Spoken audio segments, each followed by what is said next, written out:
The situation on ground at the secretariats of the three major political parties in Edo State, namely PDP, APC and Labour Party, tells the story of non-activities as they are devoid of the usual hustle and bustle that normally characterize them.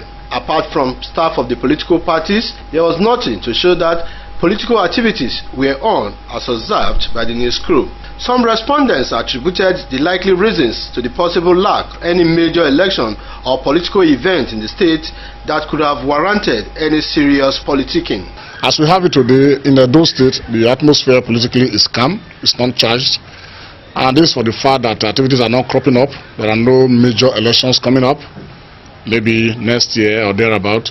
It goes to show that maybe the government in power is doing extremely very well, so to speak, because one would have expected that if all is not well, the opposition political parties by now should be singing a lot of discordant tunes that they are not doing, which means, so to speak, all is well. There are two things.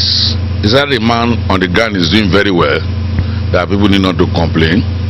And second point, that the political time has not really come to play the game, because we are still looking up to 2015. So for this, everything has no need to make noise, rather to appreciate what is on the ground. Some other respondents were, however, of the opinion that the likely cause could be traced to the major parties in the state trying to strategize for future elections and could be doing such quietly.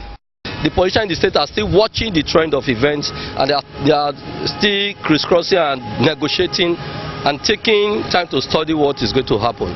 Opposition in these states, which is the PDP, the main opposition, has consistently criticized the wrong action of the government. For example, the possibilities that the situation might change in no distant time is not in doubt, as one of the major political parties is likely to launch its merger in the state soon.